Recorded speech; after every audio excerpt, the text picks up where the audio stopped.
8 साल का एक लड़का और 10-10 साल के दो लड़के, कुल मिलाकर ये तीनों लड़के एक जगह बैठे हुए थे और बैठकर प्लानिंग कर रहे थे। प्लानिंग किसी खेलने की नहीं कर रहे थे, बल्कि प्लानिंग वो कर रहे थे जो इन लोगों ने सोच रखा था। और उसी बीच इनकी नज़र पड़ती है वहीं पर इनके दोस्त की छोटी बहन, जिसकी उम्र महज अभी 6 साल थी।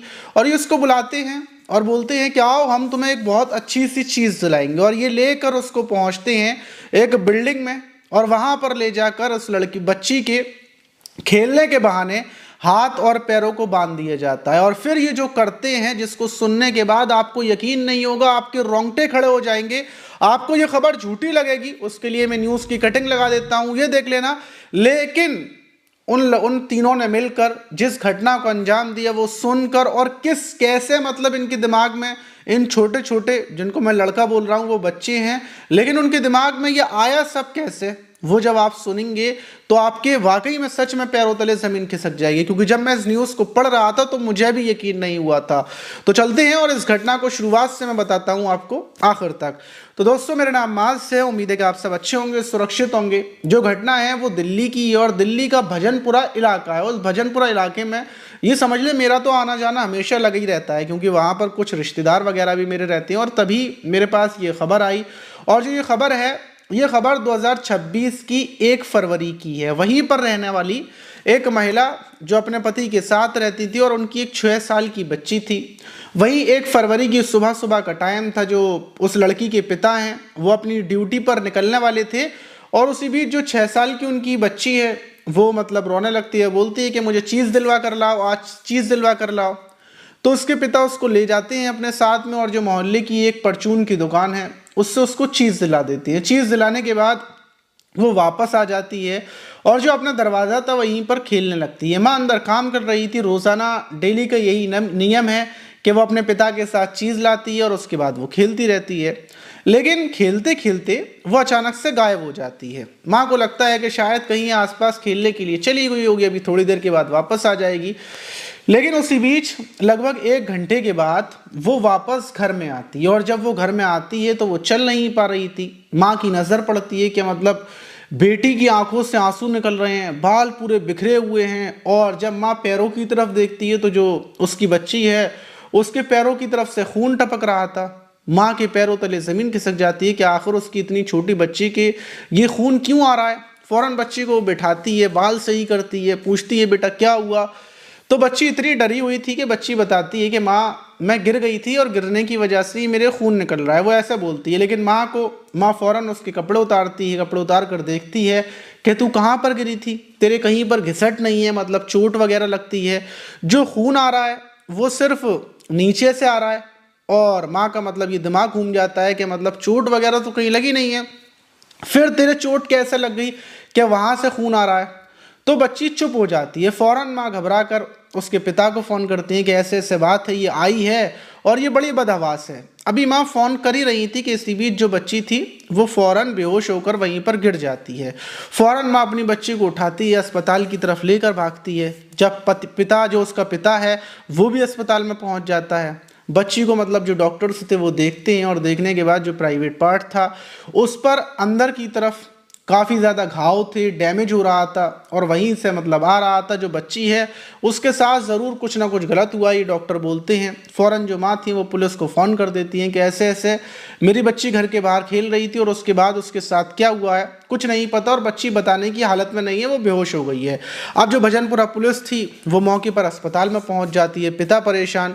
और जब बच्ची होश में आती है तो पुलिस बोलती है माँ से कि तुम बड़े प्यार से अपनी बच्ची से पूछो कि आखिर क्या हुआ है, क्या हुआ था वहाँ पर और किसने किया है ऐसा।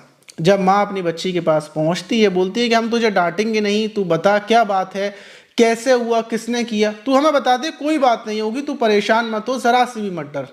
तो जो बच्ची है वो रोती है और रोते हुए बताती है कि माँ जब मैं वहाँ पर खेल रही थी, जो पड़ोस वाला लड़का है हमारा पड़ोस जो मेरे साथ भी खेलता है कई बार, वो आया था अपने 2 दोस्तों के साथ था। वो मुझसे बोलता है कि आओ हम लोग तुम्हें कुछ चीज़ें दिलाएंगे खाने पीने की, आओ हमारे साथ चलो। और जो हमारे घर से थोड़ी दूर पर जो बिल्डिंग बन रही है जिसमें काम चल रहा है, जिसमें मैं खेलने के लिए कभी कभार चली जाया करती थी और बच्चे वहाँ पर खेलते हैं, वहीं पर वो लोग मुझे लेकर पहुँचते हैं और जो ऊपर है जो मंजिल है वहाँ पर ले जाते हैं। और वहाँ पर ले जाने के बाद मेरे हाथ और पैरों को रस्सी से बांध देते हैं। एक लड़का डंडा उठा लेता है कि अगर तुमने यहाँ से भागने की कोशिश की तो हम तुम्हारे सर में डंडा मार देंगे। मैं डर जाती हूँ।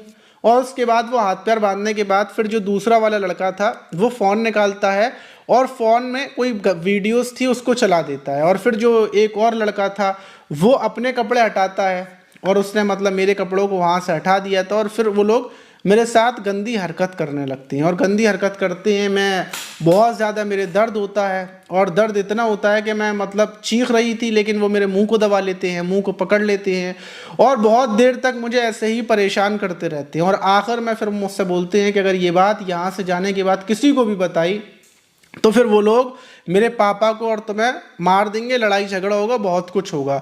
उन्होंने ये बात मुझे बोली थी और उन लोगों ने हाथ से और सब पता नहीं कैसे कैसे किया था जिसकी वजह से मेरे खून निकलने लगा था। अब जब ये बात माँ सुनती है तो ये पुलिस को बताया जाता है कि ऐसे ऐसे बात है और जो पड़ोसी लड़के हैं उनके नाम बताए हैं। पुलिस की टीम फौरन निकलती है और जो पड़ोसी बताए थे और जो 2 लड़के बताए थे पुलिस उनको गिरफ्तार करती है। अब जब पुलिस गिरफ्तार करती है तो पुलिस वाले भी हैरान हो जाते हैं क्योंकि उसमें एक लड़के की उम्र 8 साल थी और दूसरे लड़के की उम्र 10 साल थी। इन दोनों को पकड़ा जाता है। जब पुलिस तीसरे लड़के के पास पहुंचती तो उसकी उम्र भी 10 से 12 साल के बीच में थी। मतलब 10-12 साल का लड़का था वो, जो 13 साल या 12 साल का ऐसा लड़का था। लेकिन वो उन तीनों को पुलिस पकड़ लेती है। पकड़ने के बाद अब पुलिस हैरान की तो खुद बच्चे हैं, इन्होंने इस घटना को कैसे अंजाम दे दिया।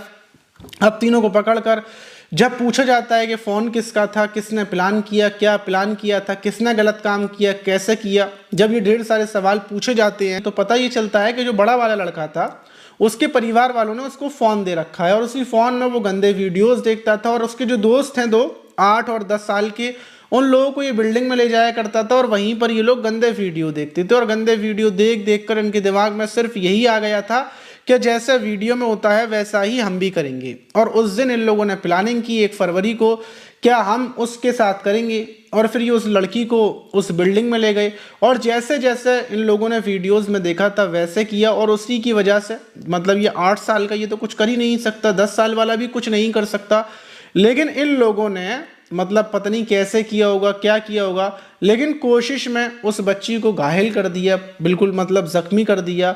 और जो ये 13 साल वाला लड़का है इसके ऊपर भी मतलब यही है कि इसने भी इस घटना को अंजाम दिया है। वहीं पुलिस हैरान है, पूरे मोहल्ला जो भजनपुरा है उसमें लोगों को यकीन नहीं हो रहा है कि मतलब नए छोटे छोटी उम्र के लड़के ऐसा कर रहे हैं। आप सोच कर देखिए कि आने वाले वक्त में क्या होगा अगर ऐसे ही हमारी जनरेशन का दिमाग ऐसा होता रहा तो जवानी के टाइम पर ये क्या हाल करेंगे। मतलब बहुत सोचने वाली बात है। अब ये भी सबसे बड़ी बात है, क्या आपके परिवार की जो छोटी छोटी बच्चियां हैं उन पर आपको नज़र रखनी है। अपनी बच्चियों को अकेले ना किसी परचून की दुकान पर जाने दें, ना कहीं किसी के साथ खेलने जाने दें, क्योंकि आज के टाइम में वक्त बहुत ज़्यादा बड़ी तेज़ी से बदल रहा है।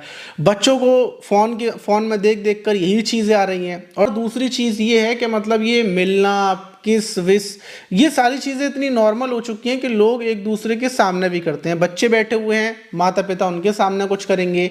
दूसरी चीज़, कोई कपल्स वगैरह हैं वो भी नॉर्मल कर रहे हैं, फ़ोन में आ रही है वीडियो, ये बच्चे देख रहे हैं।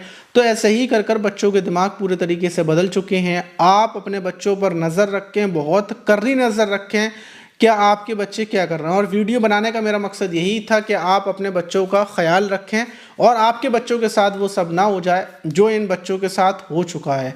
आप इस घटना पर क्या बोलना चाहेंगे कमेंट बॉक्स में ज़रूर बताइएगा कि इस घटना में जो लड़के हैं उनके ज़िम्मेदार उनके माता पिता भी हैं। कमेंट बॉक्स में ज़रूर बताइए।